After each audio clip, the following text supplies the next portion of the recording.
Hello students, welcome to my channel Concept Clarity Classes. Now in this video we will discuss about central problem of an economy. So first is the meaning of central problem. Every economy, whether it is a developing country or developed country, they all have to face the problem is limited resources and unlimited wants. And because of this, it must answer the fundamental question which is called central problem. So every economy have three basic central problem. First is what to produce, and in this problem we have to decide what type of goods and services we have to produce and in what quantity. अब इसमें आपका answer जो है ये depend किस पे करता है कि आपकी कंट्री की नीड्स क्या हैं, प्रायोरिटीज क्या हैं और आपकी सोसाइटी की प्रेफरेंसेस क्या हैं, उसके अकॉर्डिंगली आप गुड्स एंड सर्विसेज को प्रोड्यूस करते हो। सेकेंड प्रॉब्लम जो है that is how to produce. How to produce के अंदर हमें क्या डिसाइड करना है? Technique of production. Now there is a two type of technique, labor intensive and capital intensive.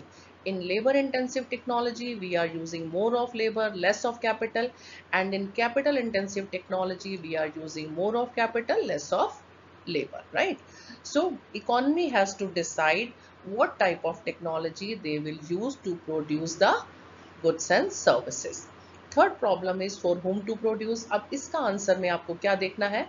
Distribution of income के अकॉर्डिंगली हम इसको चूज करते हैं कि हमें इसके अंडर की जो इनकम का डिस्ट्रीब्यूशन है बेसिकली रिच क्लास के लिए, पुअर क्लास के लिए कितना होगा, मिडिल क्लास के लिए कितना होगा, तो जो उनकी सोसाइटी की नीड्स है उसके अकॉर्डिंगली हम डिसाइड करते हैं।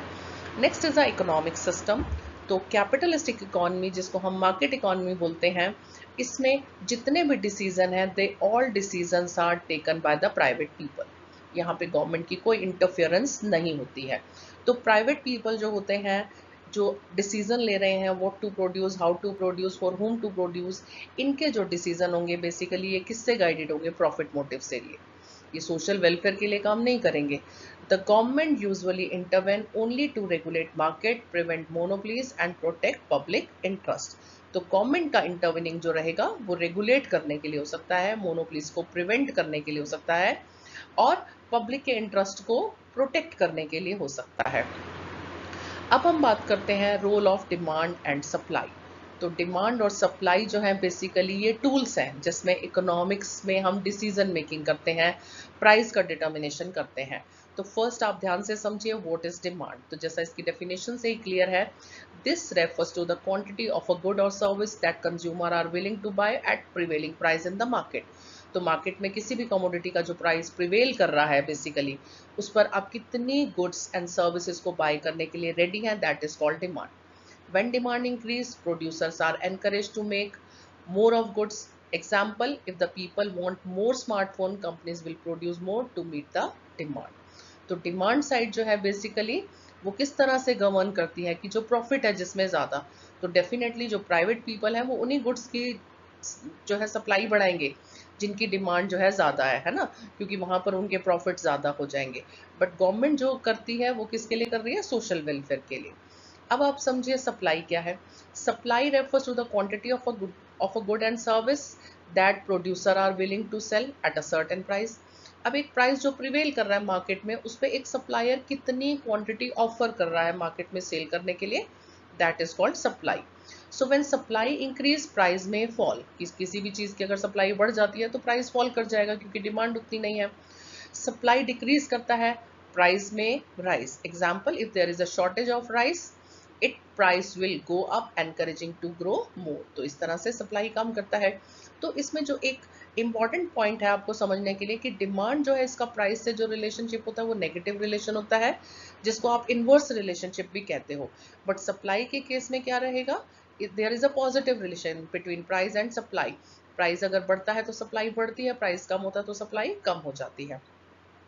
अब हम बात करते हैं interaction of demand and supply. तो कोई भी किसी भी कमोडिटी का अगर प्राइस डिटरमाइन करना है, कोई भी गुड हो सकती है, सर्विस हो सकती है, तो वहां पर डिमांड और सप्लाई दोनों का ही रोल इंपॉर्टेंट है। If demand is higher than supply, price rise कर जाएगा, और अगर सप्लाई हायर है डिमांड साइड से तो प्राइस फॉल कर जाएगा। So this mechanism ensure that resources are allocated efficiently in the economy. And the next is advantages and limitation. Advantages की अगर आप बात करो तो बिल्कुल सिंपली आप इस चीज को समझ सकते हो कि एफिशिएंट यूज ऑफ रिसोर्सेज होगा, रिसोर्स का बेटर यूटिलाइजेशन हो गया, आप इनोवेशन को प्रमोट कर रहे हैं, ग्रोथ को प्रमोट कर रहे हैं क्योंकि रिसोर्सेज का बेटर यूटिलाइजेशन हो रहा है। कंज्यूमर के पास ज़्यादा variety of goods and services है ना, कि अभी आप मार्केट में अगर आप जाते हो तो आप खुद देखते हो कि एक ही कंज्यूमर के जो गुड्स हैं, अगर आप एक ग्रोसरी स्टोर पे जा रहे हैं शॉपिंग के लिए तो वहाँ पर आपको variety of goods and services मिल रहे हैं। And there is incentive for profit also for the from the producer side, कि इंसेंटिव क्या है कि वो वेराइटी ऑफ गुड्स को प्रोड्यूस कर रहा है to make more profit. Now limitation, income की इनइक्वालिटी बढ़ती है इसमें, रिच और पुअर जो है उनका गैप ज़्यादा है। पब्लिक वेलफेयर को ये टोटली नेग्लेक्ट कर रहा है क्योंकि ये प्रॉफिट पे बात करता है। रिसोर्स को एक्सप्लॉइट कर रहे हैं for their own use. Over production of luxury goods इसके अंडर रहने वाला है। नेक्स्ट आता है आपका सोशलिस्टिक इकोनॉमी, जिसको आप प्लान्ड इकोनॉमी भी बोलते हैं। तो ये इकोनॉमी सिस्टम है जिसमें resources own and controlled by government, ठीक है। तो यहाँ पर बेसिकली क्या होगा कि जो भी रिसोर्सेज हैं उन पर जो कंट्रोल है वो गवर्नमेंट का है। Government will decide what to produce, how to produce, for whom to produce. तो it means all decisions are taken by the government. यहाँ गवर्नमेंट इंश्योर करती है कि आपकी सभी लोगों की नीड्स को फुलफिल कर सकें। Everybody will get a good food, health care facility, education, housing, it means all basic amenities of life जो है उनको वो फेयरली प्राइसेस पर अवेलेबल हो। Now, role of planning. Planning play a very important role in an economy, especially in countries where resources are limited.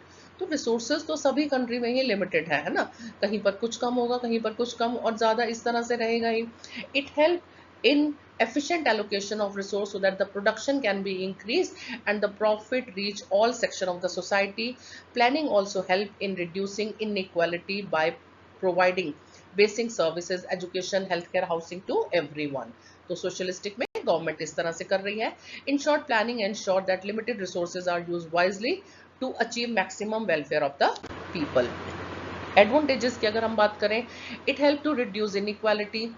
M क्या है, socialistic economy है, social welfare पे फोकस करेगी। एफिशिएंट यूटिलाइजेशन होगा, economising होगा। यहाँ पर रिच और पुअर का गैप जो है वो ज़्यादा नहीं रहेगा। गवर्नमेंट जो है वो बहुत ही इकोनॉमिक स्टेबिलिटी की बात करेगी। लिमिटेशन में इंसेंटिव कम रहेगा, इनएफिशिएंसी जो रहेगी क्योंकि ब्यूरोक्रेसी रहती है, गवर्नमेंट का सेक्टर है। स्लो डिसीजन मेकिंग होगी गवर्नमेंट कंट्रोल होने की वजह से। यहाँ पर प्रोडक्शन, डिस्ट्रीब्यूशन, इन सब में जो है कंज्यूमर की नीड्स को ध्यान में रखते हुए रिसोर्सेज में चॉइसेस जो है ये आपको लिमिटेड मिलने वाली हैं। मिक्स्ड इकोनॉमी की अगर बात करते हैं तो ये यहाँ पर दोनों आ गए, सोशलिस्टिक और कैपिटलिस्टिक। तो प्राइवेट सेक्टर भी काम कर रहा है और गवर्नमेंट भी कर रहा है। प्राइवेट प्रॉफिट मोटिव के लिए कर रहा है और गवर्नमेंट आपके वेलफेयर के लिए काम कर रही है। तो India is a good example. Advantages की बात करें, combine the efficiency of market with social welfare provided by the government, reduce inequality, flexibility in response of change in economy. Limitation में बात करते हैं तो कॉन्फ्लिक्ट रहता है यहाँ पर प्राइवेट पीपल का गवर्नमेंट के साथ में, टू मच रेगुलेशन यहाँ पर रहते हैं, राइट।